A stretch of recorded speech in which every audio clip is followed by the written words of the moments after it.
Good evening, everybody. You can't see me. My camera has crashed. Literally just as I'm starting. Bear with me just a minute. I need to fix this.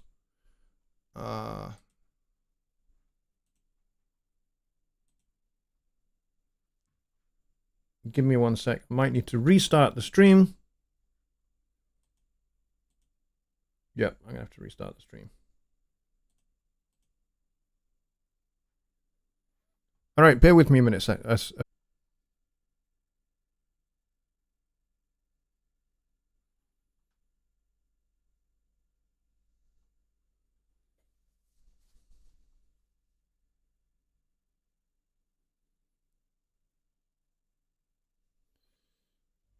Hello, I'm back again, folks.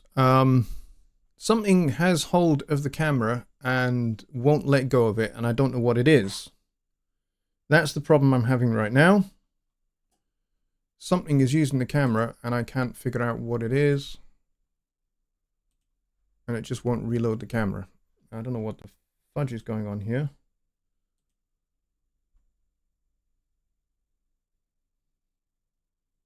Come on, camera, work. The hell is wrong with you?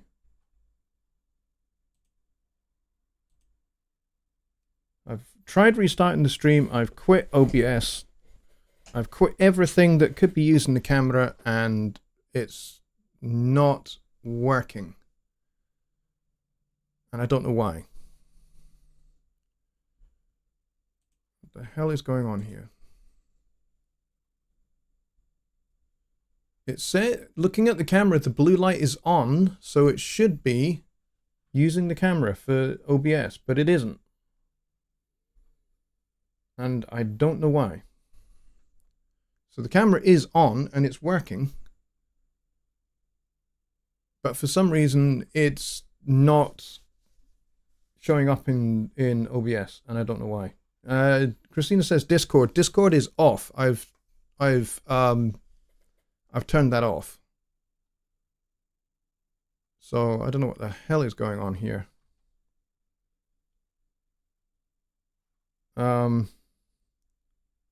Because that's what I thought. I thought that Discord was still using the camera, but it's not. I'm going to have to open Task Manager or something here.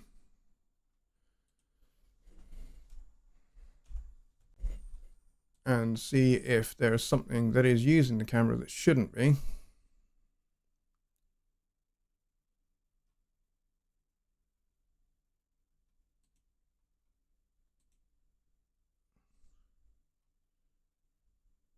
In Task Manager, it looks like there was a background process of Discord going on.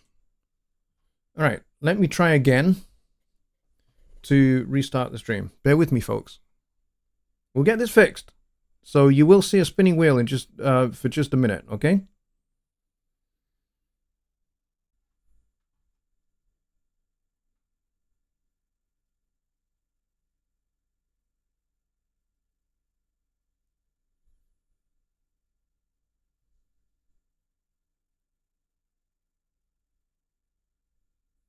All right, it's working. Hooray! You guys should be able to see me now. It looks like because I had restarted OBS twice. And Keith is saying restart OBS. I know, I have already done that. I've done that twice. The issue was not OBS. The issue was that there was a background process of Discord that was basically unresponsive, and I had not realized.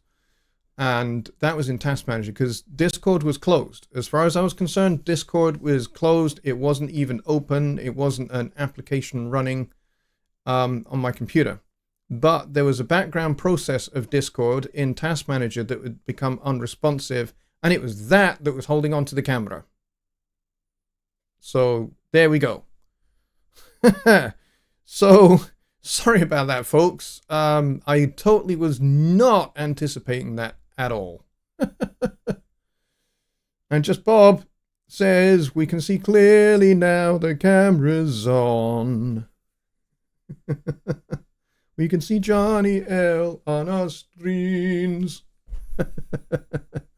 Yes, how very discordant of it. Oh, the puns are fantastic. Thank you guys. You make me feel a lot better. Anyway, I'm not going to panic about it. Fortunately, not that many people here.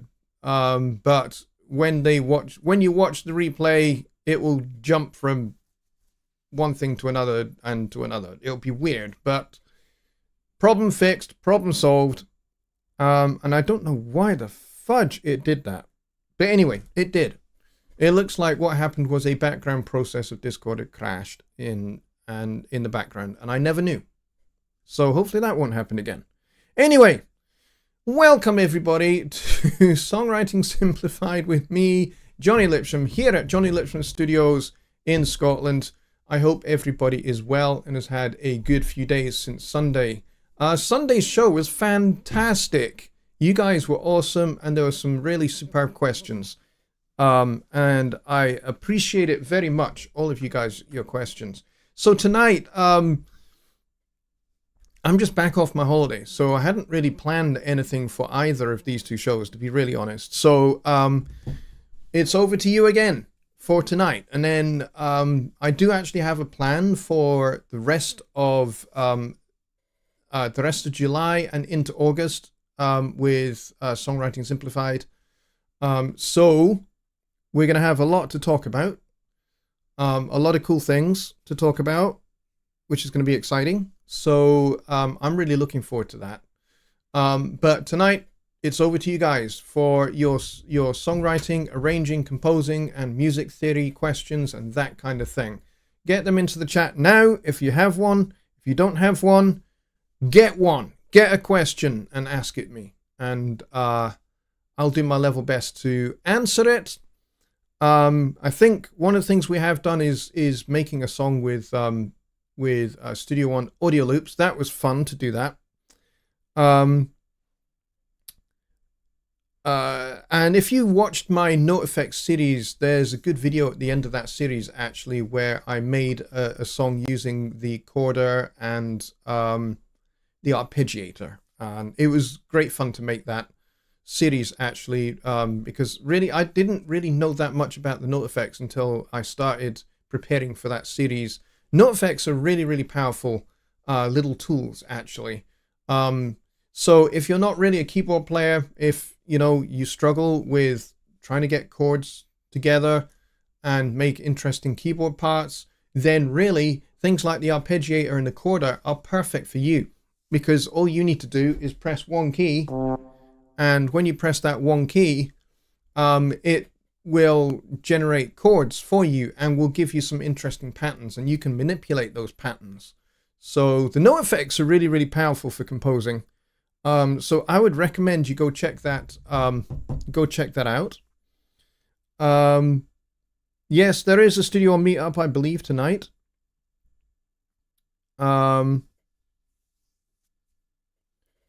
I think that is after this show. I think it is. So if you want to go to that immediately after the show, then definitely go do that. And I believe that is David Barcelow, who is the host of that. All right, let's see. Who do we have here? Whilst I quickly just double check a few things. All right, so we got Billy Morgan here. We got Mike at Music to Motion. We got Kevin from Kevin's Guitar Stories. We got Kyle Trudrizia. We got John Lake here. We've got Alps Media LLC, sponsor of Songwriting Simplified and Sunday Night Live. And we've got Radio Talk Trumpet. That's my good friend Keith. And we have Just Bob. And we have Christina over in Denmark. Christina, lovely to have you here. Glad you're here. And who else do we have? We have Semog Eng, mixing and mastering engineer, who is here, which is great. And we've got Secret Squirrel, who is listening as he organizes. That's cool. And we have, I'm just scrolling down to make sure I've not missed anybody. And we got Ronald Figura, who has just popped in as well, which is great. So we do have a couple of questions to get started with. So please make sure when you ask a question that you type the @JonnyLipshamStudios first, so that I can pick out your questions from the chat. Because what that does is that turns my name red. And when it is red, I can see it. I don't miss it. And I know that that's a question for me. So, oh, it's already started, has it? Okay, fair enough. Whatever. Well, yeah. If you want to show up to the Massachusetts Studio One meetup after the show, then please, by all means, do. That'd be cool. All right, so let's go see what the questions are. We've got one which is a bit of a Studio One question, which is really for a Sunday show, but I'll take it tonight because really I don't have very many questions. And that's from Simog Eng, and he says, I have to use version 4, not 4.6.2, due to having OS X 10.9. My older Studio One plugins don't scan. The plugins may be a connection issue. How to overpass it? That's a great question, and unfortunately, Studio One version 4 is not actually a supported product anymore, believe it or not. It was launched in 2018, and as soon as Studio One 6 was launched, version 4 basically became no longer supported. It's kind of the way it works with Studio One, just so that you guys are all aware. A version of Studio One, when it's launched, it tends to last through one version and up to the next version. So in this case, version 4 was launched, then in 2020, version 5 was launched, and then version 6 launched in 2022. So it's round about 4 or 5 years or so that you get of support for a particular build of Studio One. So in the case of version 4, it's not really supported anymore. So if you're having an issue with plugins scanning, if they're third-party plugins scanning, then the issue might be one of compatibility, because a lot of third-party vendors don't make plugins that are supported on OS X 10.9. 10.9 is really old. So that's probably going to be a problem, and I would say either you are going to have to look into upgrading the OS to something a little bit more modern, like 10.14, because that's the build on which Studio One 6 is supported, or 10.13, which Studio One 5 supports, but you cannot get Studio One 5 anymore. Studio One 5 is still supported. For those of you that are still using it, it is still supported. It's just no longer sold because we've got version 6 out now. And so version 6 supersedes version 5 in terms of actual selling the product, but it remains supported. So yeah, the plugins might be an issue for you because they may be too old and not supported anymore. The plugins are running with another DAW, just not Studio One. Well, which DAW are you talking about? Which is the other DAW? If it's an old version of another DAW, then yeah, it's going to be a compatibility issue. Because Studio One 4 is actually now, it was launched in 2018. We've had 2018, 19, 20, 21, 22. We've had 4 years of continuous uninterrupted support for Studio One 4, but it's no longer supported. It's discontinued effectively. So, Waveform 8. Okay, yeah. That's possibly where your issue is. It may well be that the plugins that you're using they're just not compatible. If they're supported in a current version of Waveform, then you would probably be okay, but it may well be that they're just not supported. They're maybe not compatible. So, and I don't know what third-party plugins that it is that you're running, to be honest. So, all right, let's go see what other questions we got. Keith says, I have a very difficult time coming up with good bass lines. Are there any tricks? There are some tricks, actually. And here's the thing. A lot of people that are not bass players, they kind of think that a bass line needs to basically just spell out the root note of chords. Well, yeah, most of the time that is true, but it's not the only thing that you can do. For example, you can... My chair is very, very squeaky. Sorry about this. So, let's say we're in the key of C because C is nice and easy.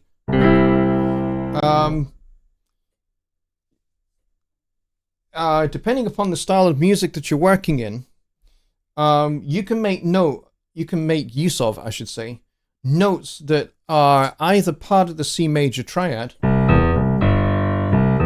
you know, kind of a little bit like Mozart does, you know, Alberti bass,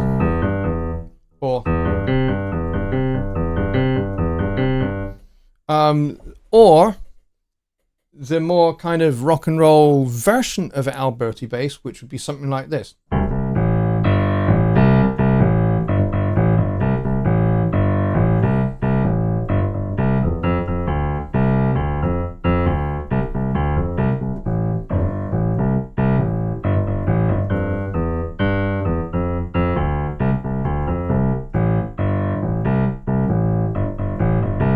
And all I'm doing there is I'm just using the C, A, and G. And those will fit over a C chord.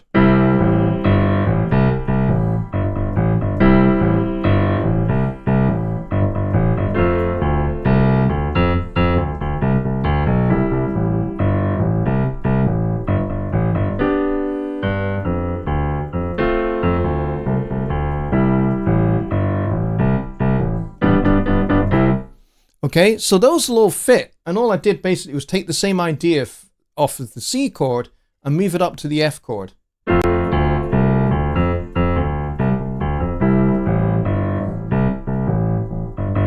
And then for the G, you could just pedal that root if you really want to build up the tension, or you could go and climb up by step to get back to the C. Okay, so it depends on the style of music. So if you're doing something that's maybe a little bit 1950s blues ballad, it's just what came into my mind. Let's see.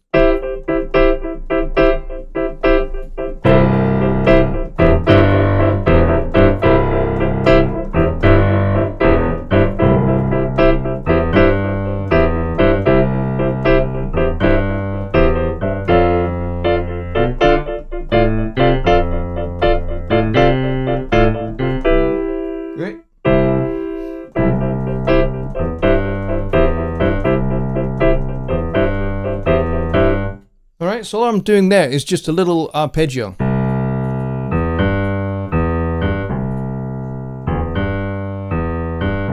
And you can do little variations of it just to give it some interest.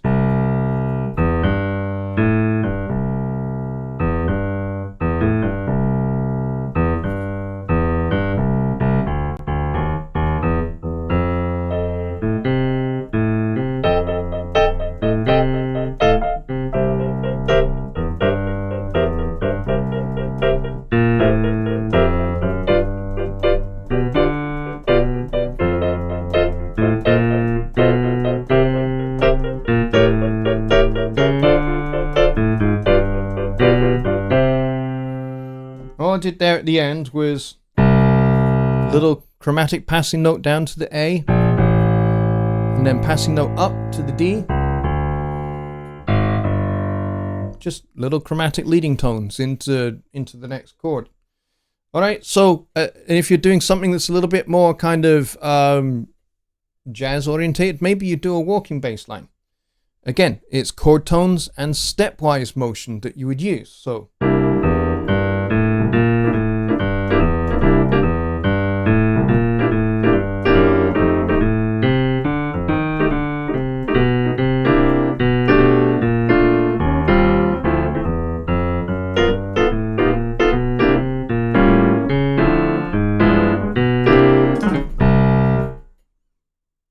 Alright, so all I'm doing there is chord tones.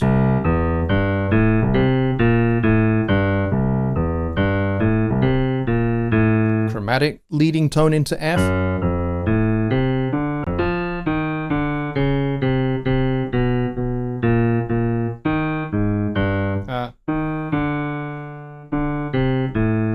And then chromatic tone leading down to the G. And then step up.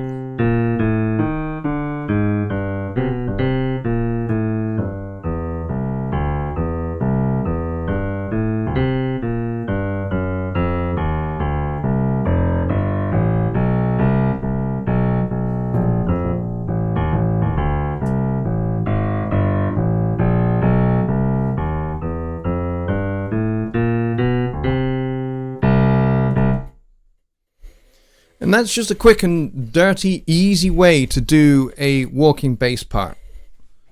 Is it's stepwise motion and chord tones. So what do I mean by chord tones? The notes that make up a chord. So C, E, we're talking about a C7 chord. So C, E, G, and then octave, 7, 13, 5, 3, 1.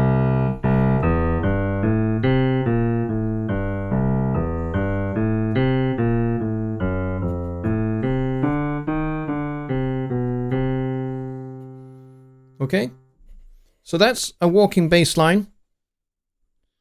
Let's see.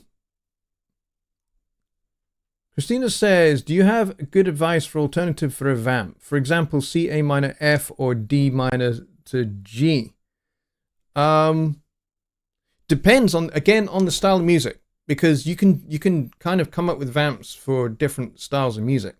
So you're talking about C minor, C, A minor, F, D minor, G, right? So C, A minor, what was the other chord you mentioned there? F or D minor? Let's do the D minor G.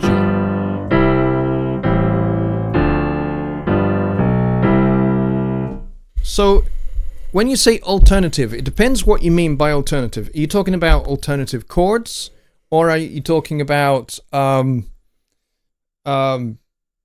different way to voice the chords, or what have you? So if you're talking about alternative chords, there's always tritonal substitution. We've kind of covered that a bit in the past, but if you don't know what tritonal substitution is, I'll try and explain it in 10 seconds or less, starting now. So, tritonal substitution. Take a chord, C, or C7 in this case. So we want C, 7, and a third. These are the essential ingredients to a 7th chord. You can forget the G, you can forget the 5th altogether. You don't need it. These are the bare bones, what we call the skeleton of the chord, right? So what we need to do is we need to find another chord that will substitute for it. Like you would substitute one soccer player for another. You need to find a soccer player that does the same thing, but who has not played yet, so they've got plenty of energy, and you get them onto the field. So that's exactly what we want to do. We want to find two notes in common. All right, so we've got B flat and an E. All right, forget the root for now. Is there another chord that has that same pair of notes in it? Yes, there is. And that is G flat. That's G flat 7. There's C7. There's G flat 7. Now, because those two notes are in common, the ear will be deceived into believing it's the same chord. That's why it's a good substitution. So if I was to do a 2-5-1 in the key of F, I would do G minor, C7, F. All right, I've gone past my 10 seconds, I know. But if I want to change the 5, the C7, for a tritonal substitution, we call it tritone because that G flat is 3 whole tones away from C. There's 1, there's 2, there's 3. All right? So that's why it's called a tritonal substitution, because the substitute is a tritone away from the chord that you're substituting for. So, it does the same job.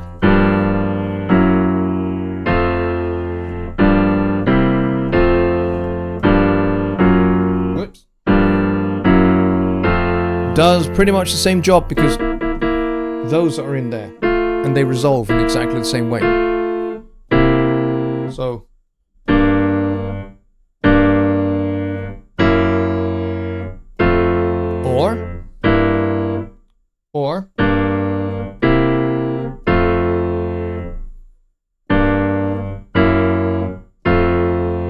does exactly the same job. So we can tritone substitute. So if we take that C and C to A minor to D to G, we can tritone a couple of those. So we can go C. What's the tritone away from A? Okay, count those up. There's one tone. There. So count up. So there's one. There's two. There's three. So it's going to be E flat. All right. So we can go C, E flat, D minor, G, and C. Or we can go the whole hog.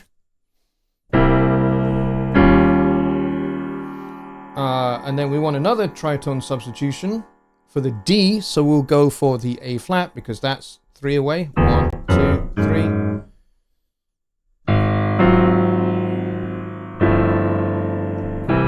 So,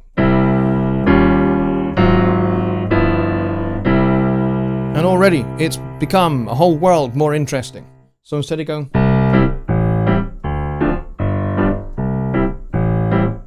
how about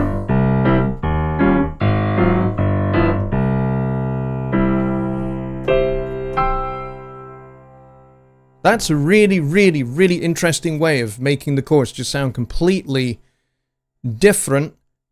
But also, for melody writing, it gives you a whole bunch of other notes that you can use that don't belong to the key of C major that will make your melodies really interesting. So it's not just about the chord changes.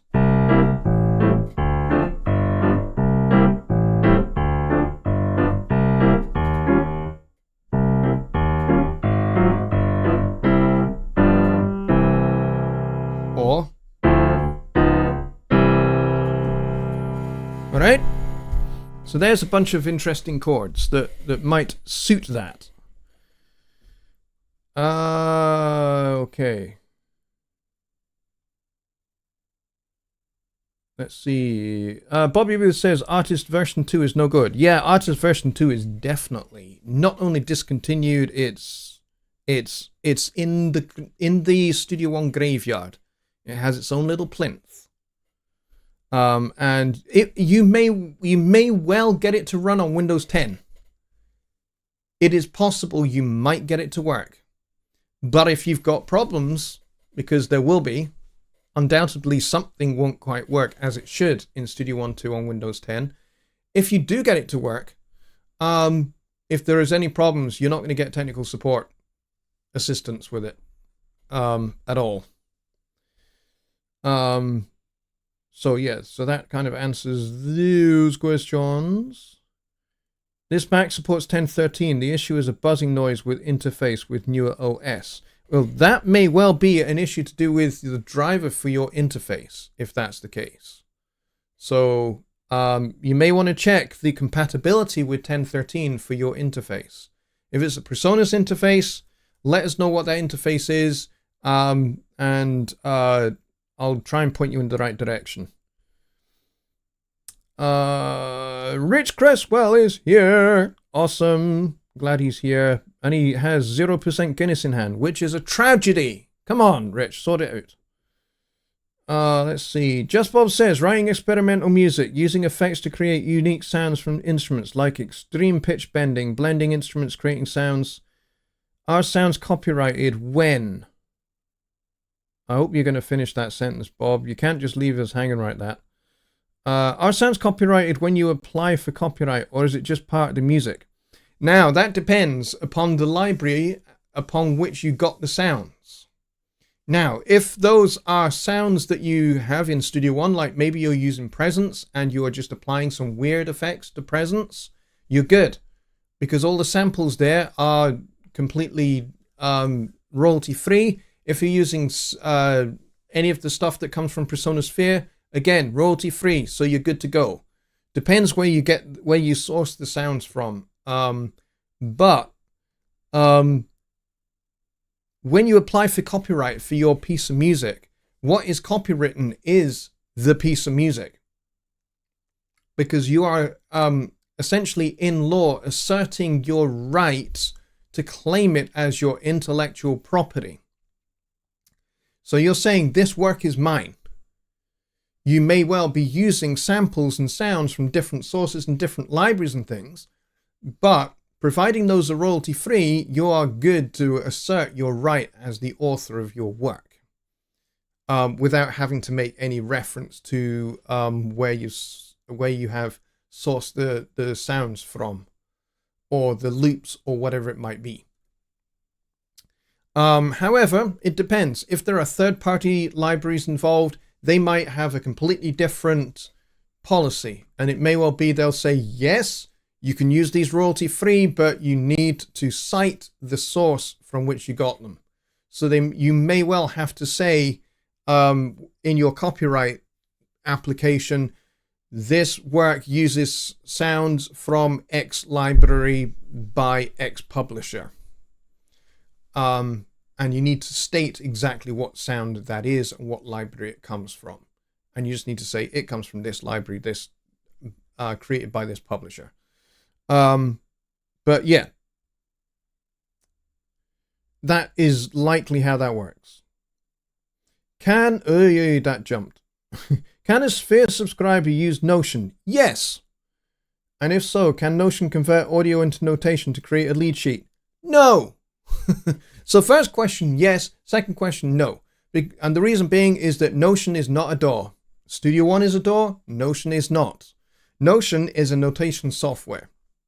So you can write a lead sheet, but you cannot do it from an audio. So if you have, for example, a guitar part or a vocal line, and you want to create a lead sheet out of that, you're going to be out of luck because it won't do it. However, this is where Studio One is very useful. You can convert audio into MIDI using Melodyne in Studio One. So you can take your piece of audio, let's say it is a single line guitar part, or it's a flute melody, and you want to give that melody to, say, a trumpet player or whatever, and your trumpet player is going, you know what, I don't really play by ear, I'd rather have the sheet music. You can do that. You can go, that's fine, no problem. There are two very, very easy ways to do this. One requires Notion, the other one doesn't. The one that doesn't require Notion, you do this all in Studio One. All you do, bash out your notes in Studio One on your MIDI keyboard. Once you've done that, it's all printed out for you. But if let's say you're recording a vocal line, and you want that vocal line to be a trumpet part, like this, right? Then all you do is you sing it in to your microphone connected to Studio One, and then you open Melodyne, you edit it with Melodyne. All you need to do is just drag all the pitches so that they are as close to the nearest note possible, the note that you intend. Do all of that, but you're not pitch correcting for a vocal performance. You're pitch correcting so that the notes are accurate when it's converted to MIDI. Okay? So once you've done that, close the Melodyne editor, drag in presence, grab your trumpet sound, drag the Melodyne audio event directly onto that instrument track, and hey presto, you have your MIDI. You may need to do a little bit of editing, i.e. they may be in the wrong octave. That's fine. You can just go into the note editor, and you can select all, and you can shift them to the correct octave. And then you can open up the score editor in Notion, and hey presto, you'll have all of your notes. But you're not quite finished there, because when you're in the score editor, you need to select the correct preset so that it transposes correctly for trumpet. So rather than explain how to do that, why don't I show you? I know this is Songwriting Simplified, but this is a nifty little trick, so why don't we do it? Why don't we just do it? I've actually got a video on this already, but you know what? Why the heck not? Let's just do this for fun. All right, so let's get a track open, and we do not want 22 of myself. I only want one, and we'll call this Vox. And we will arm the track. Hello, hello, hello. That's me right there. And we will get the metronome on because I want this to actually be in time. Put the pre-count on. What am I going to sing? I don't know. Why is that not playing? Accent, click and playback.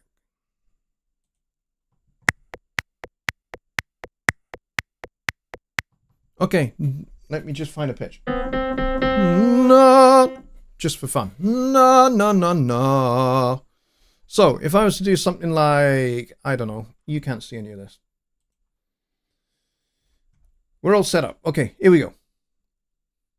Yeah, okay, so not samples, creating on guitar or keyboard, says Just Bob. Okay. Yeah, if you, well, it's your work then. If there's no samples involved, then it's entirely 100% your work, Bob. Okay? All right, so let's record something. So I'm going to go. Do, do, do, do, do, do, do, do.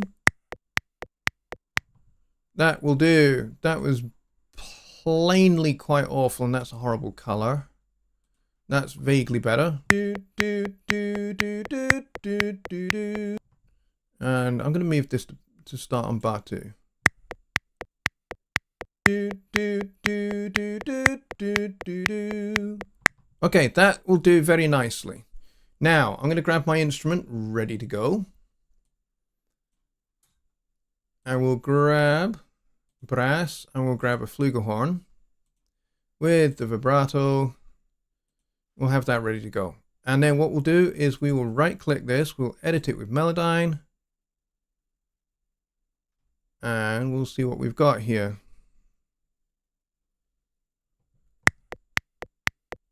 Do, do, do, do, do, do, do, do. And then what we're going to do is we are going to select this first one. We're going to go Control A, and I'm just going to pitch center all of those. And we'll deal with all the drift. We'll be really aggressive with it. Do, do, do, do, do, do, do, do. And that sounds pretty good. And we're in the key of A flat, so nice. What have we got there?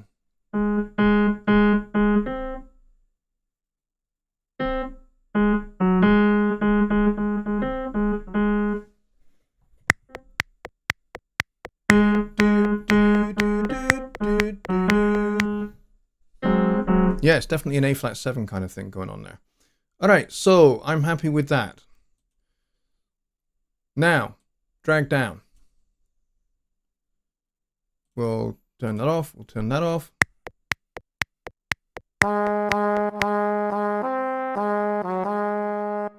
Okay, now we're going to go and tidy this up because it's all a little bit on the low side.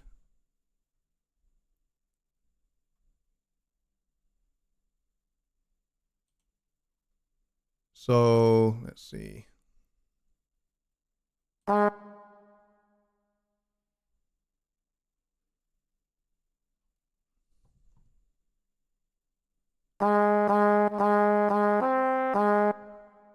a little short note there that we don't want. So first thing I'm going to do is I'm going to quantize all of these to the nearest 8th note.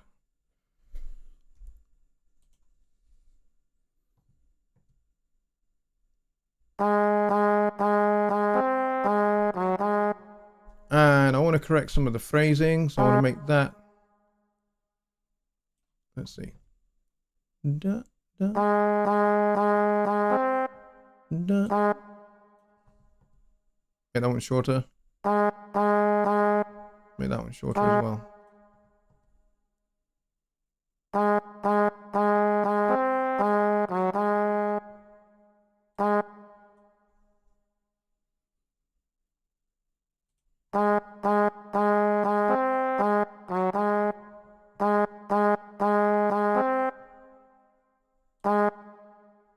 Make that, yeah, let's make this one shorter as well.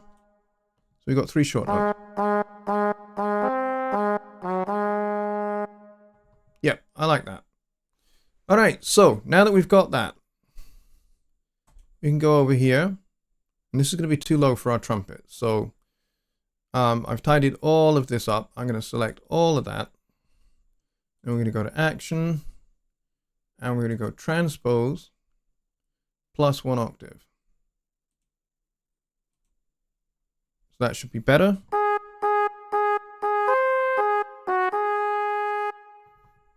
There we go. And we'll go over to here. And now that's much better.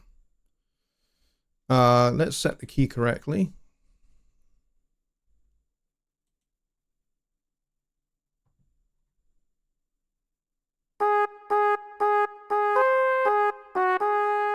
So now we could almost send this off to the correct instrument player.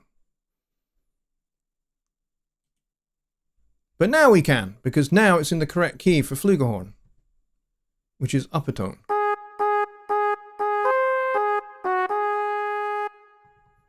And it's as easy as that. So, Antonio, Tony, if you were watching this, that is how you convert audio into MIDI.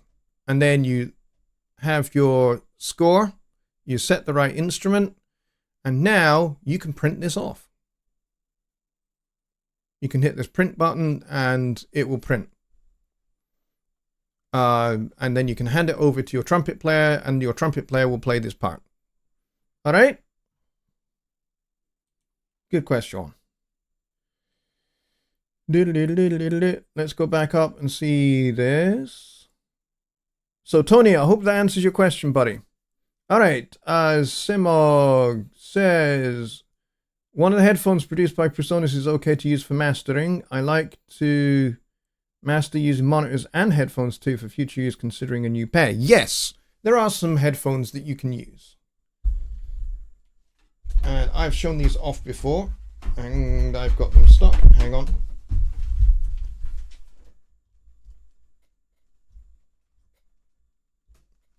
Here they are. These are the PreSonus HD7s. Can you see that? I'm not sure you can. I need to go that way and that way. There you go. PreSonus HD7s. These have been around for a long time, but they are really good. I have about 4 or 5 pairs of these. They are low budget, but they're good. All right? For the price point these are at, these are exceptional. But in the general grand scheme of things, these are good. Okay? Now, the reason why these are good for mastering or for mixing is because of these here. These are semi-open back. They're not fully open back, but they are semi-open back, which means you can use these for recording as well. They're good all-round headphones. But the open back aspect of it means that you can, the bass information will go out of the sides, out of the backs here, which means you'll get a much more balanced bass response. So these are great for mixing and mastering, and I have used them for such. I've also used them for recording, and they're actually pretty good too. But if you're into recording and you want to make sure you get good seal, these are the ones you want to get. These are the HD9s. And they are really, really good. They're good quality build, pretty sturdy. And the cups here are really good. You'll get a good seal. So when you're recording, pretty much no bleed should come out of these. Or at least very little anyway. And I use those for recording, and I use those other ones for mixing sometimes at night. But yeah, they're really good. Billy Morgan said that as well. But you're also considering the SRH 840s by Shure. Yeah, they're pretty good as well. The Samsung HD 650 Pros are also very good. I think they're Samsung. They're also pretty good. Just Bob has ordered a PreSonus M7. The M7s are actually pretty good. They are a little hair on the dark side in their tonality, but they are actually really good microphones. Jonny Geib has a whole bunch of them. But they are pretty darn good. Someone said, I imagine if PreSonus enters the calibration with emulations game would definitely be cool. Well, there is actually a microphone that we do make that can be used for calibrating speakers. By the way, does exist. Go look it up on presonus.com. George. Mike Rahl is here. He says, I followed a random FB link here, and it's Jonny. Hello, good to see you. Well done on following the random Facebook link. I'm glad it brought you here. Make sure you hit the subscribe button and the notification bell and select all notifications. That way you and everybody else, by the way, not just Mike, but everybody else, will get notifications of when this show is and also when videos go out, when I upload videos. All right? So make sure you do that. George Mateo says, how come when I played piano in Studio One, there is a delay when I press the keys, though I played in timing? Is this natural in Studio One, or I need to adjust something? You have encountered something called latency. Latency basically is the time it takes for you to press your key and for the sound to go through your computer, through Studio One, and then back out through your interface, back out your speakers. That's called latency. That distance between striking the key and the sound coming out is called latency. If you have a particularly long delay, that is because you may have a high device block size setting on your interface in Studio One in the options or preferences, depending upon whether you're Mac or PC. If you've got that, then basically a higher device block size setting makes your computer work harder to basically do its thing to produce the audio, to produce the sound. So there is a way to fix that. And that way, if you're on Windows, you go Studio One options. If you're on Mac, it's Studio One, which is kind of over here, and preferences. But here we go to options, and then you go to audio setup, and then you click on audio device, and here's your device block size. You adjust this. Now, if you have a high number like 2048, that will produce a higher value for your input and output latency times. Okay, now I'm using the 1824C PreSonus, and actually that interface is pretty quick by itself. Okay, it is just pretty quick at processing audio by itself. My MIDI keyboard is 30 years old. In fact, it's like 30 years old next year, actually. So it's 29 years old, actually. And it's connected by an old MIDI cable, goes all the way around the back and into the back of the MIDI input on my interface, right? So that's how this is connected. Make sure your device block size is low. Okay? The lower it is, the lower your input latency is. Now, bear in mind, if you have a low device block size value, your computer is going to have to work harder to process everything faster, so that your input and output latency times are shorter. Okay? So it means your computer will have to work harder. Some computers can handle that. Some computers can handle like 16 samples. Mine can't. I've tested mine. Mine will go down to 32 samples, but I get some crackles and pops and things at that kind of speed.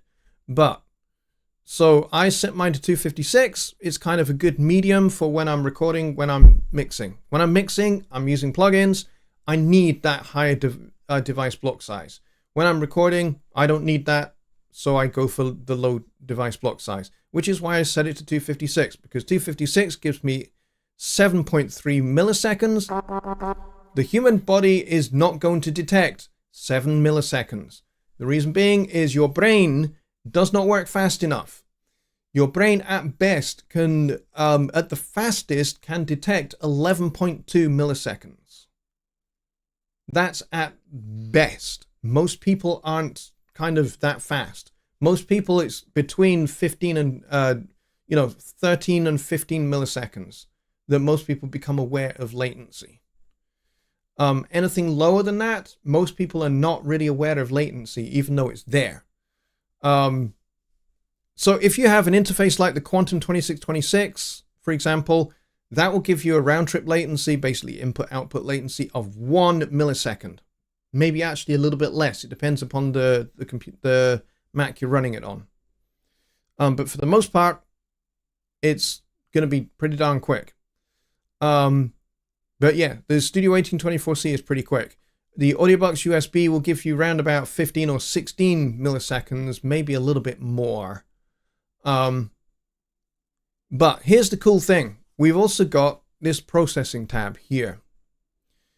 And this dropout protection thing here and the precision processing that you've got here. So this is my device block size, 256. Dropout protection set to minimum. And basically what this means is my instrument latency, it says NA. Basically, it's not applicable because there is none. There is pretty much no latency.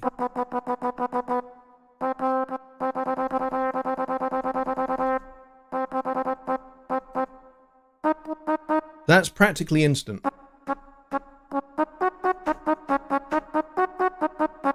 Practically instant. The audio round trip, these are like the standard figures for this device without any of the settings that I'm talking about. 20 milliseconds. That's a lot.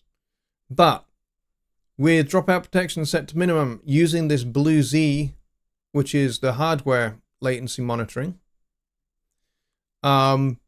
I'm getting less than 0 for audio round trip.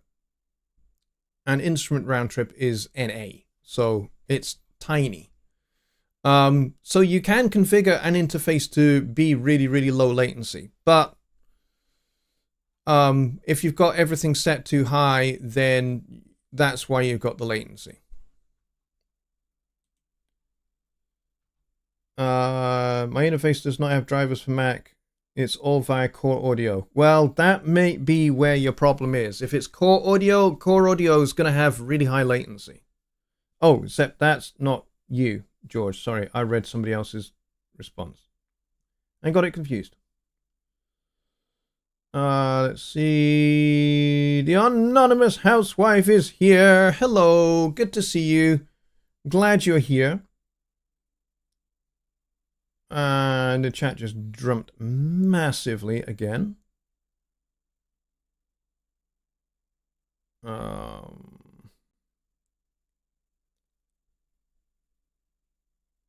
have to find out where I was at. I was answering George's thing and I lost it. Found it. Okay, George, I don't think you have replied. So I don't know whether you're here, George, still or not. But I hope that answers your question. Tony, I'm glad that helped you. That's good to hear. And the anonymous housewife says, is this only in version 6? No, you can do all of this in Studio One 5. So the score editor was available in Studio One 5. It's just considerably improved for Studio One 6. But that whole thing of converting audio to MIDI, you can do in Studio One 3, Studio One 4, Studio One 5. You can do, providing you have the professional version and you have Melodyne, you can do it.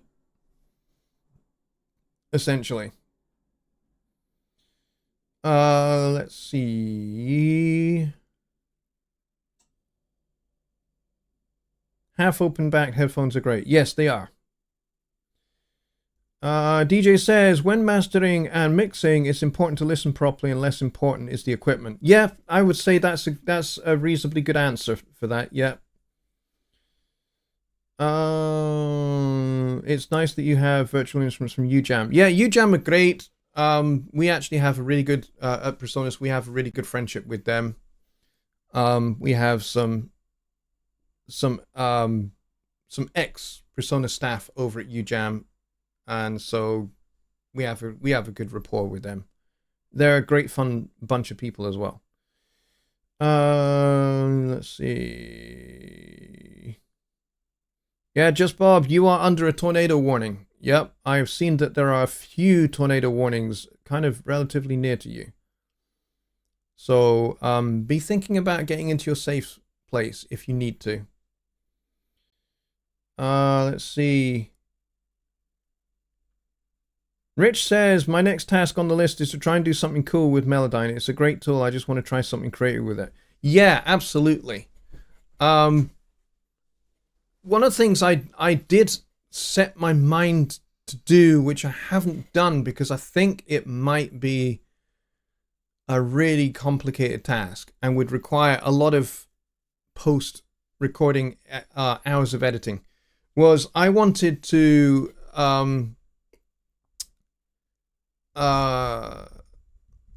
basically scat sing over a set of chord changes and convert that into a trumpet or a saxophone and turn and effectively create like a saxophone or trumpet solo. But I'm aware that that's probably going to take a lot of editing to do. So I have not done it. Anyway, I think we have got to the end of the show. Simog Eng says, if I choose H9s over the 7s, are they good for mastering? No, not really. The reason being, they're closed. Closed back. Closed back is not good for mixing or Yes, closed back is not good for mixing or mastering. Great for recording, not so great for mixing mastering. Why? Because they're closed back, which means all the bass frequencies are in here. Okay? So you don't get the balanced bottom end. Okay, so these are not designed for mixing or mastering. These are designed for recording. So they don't have that nice flat response that you need for mixing and mastering. Okay? The HD7s, on the other hand, have a really nice flat response, which means the bass is not hyped, the highs are not hyped. They're nice and even. The frequency response of the headphones is nice and even, which means you can trust that whatever you're doing with the low end, whatever you're doing with the high end in your mix or your master is a true representation. You know, what you're hearing is a true representation of what's real. And then when you take that mix out to another set of speakers, you're not going to blow the speakers out because there's loads of low end or there's not enough low end. They're too thin. So, you know, one of the things you can easily be deceived by is either your room, if you're using speakers and no acoustic treatment, your room can deceive you because the sound will go out of the speakers and hit the walls and then bounce into your mix position, and you'll get comb filtering, you'll get phase cancellation, you'll get sounds that just simply disappear, and you start boosting and boosting and boosting and boosting, and then you take that mix to another room or you take that mix to the car and it sounds absolutely awful. It falls apart. And it's just like, well, it didn't sound like that in the studio. It sounded great in my room. Yeah, because your room was fooling you. So headphones work great for that because headphones take the room out of the equation. But if the frequency response of those headphones is not balanced and is not nice and level, then you may as well just be in a room with speakers, to be honest. So that's why these guys, and I'm pulling them through the wrong way again, second time I've done that today. That's why these are really good, because they are semi-open backed. Now you can get fully open backed headphones from all sorts of manufacturers, and those are the ones that you will want,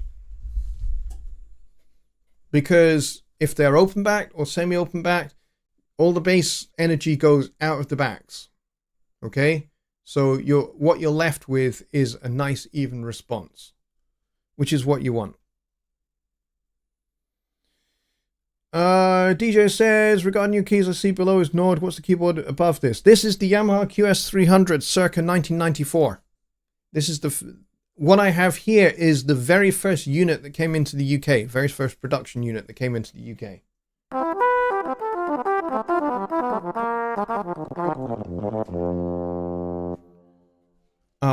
And it still works, but it only works as a MIDI controller. I used to take this out on gigs, but it doesn't work for that anymore. It got run over by a truck, and half the computer on board doesn't work. But the keypad works just fine. So I'm not complaining. All right, there we go. We're done. We're actually over time. We're 4 minutes over. But that said, the start was a bit messed up, so I'm kind of happy going over a wee bit. Let's see. Adding acoustic treatment to my room helped a lot. Yes, it will do. It will do. There are some people that go, nah, acoustic treatment. No, you don't need that. They don't know the laws of physics. People that tell you that you don't need acoustic treatment, and acoustic treatment is, you know, hocus pocus. They don't know the laws of physics. Clearly, they don't know the laws of physics, and they don't know how acoustics works. Because sound rebounds. It reflects off surfaces. So if you've got parallel surfaces, walls facing each other, the sound from your speakers is going to hit those, and it's going to reflect back to where you're sitting. So you'll get the direct sound from the speakers as well as the reflected sound. Problem with that is there's going to be a time delay, a time difference between the time it takes for the sound to come off the speakers to your ears and the reflected sound off the walls. Okay, so that time difference can create phase cancellation and comb filtering. And also, by the way, for those of you that aren't aware of this, reflected sound has a slightly different pitch to direct sound. Why? Because as soon as the sound encounters a surface, friction happens. The sound bounces back a fraction flatter. It does.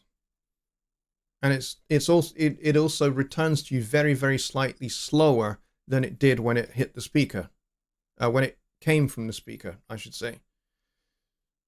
So if you're fairly close to your walls, you're not going to notice it. You might notice the pitch. I noticed the pitch difference. But you're probably not going to notice it playing slightly slower.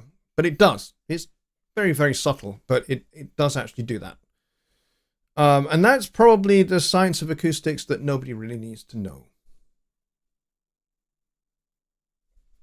It is what it is. All right, folks, we will call it there, and I will see you guys on Sunday for Sunday Night Live. It's going to be a good show. Looking forward to it. I will see you then. I guess everybody's going to head over to the meetup. Has somebody got a link to that meetup? If you have, stick it in the chat just now, and we'll all get over there. All right, folks, I'll see you on Sunday. Wishing you all a very, very good evening. Enjoy the meetup, and I'll see you on Sunday. Good night, everybody. Oh, my end screen didn't work. There we go. Good night.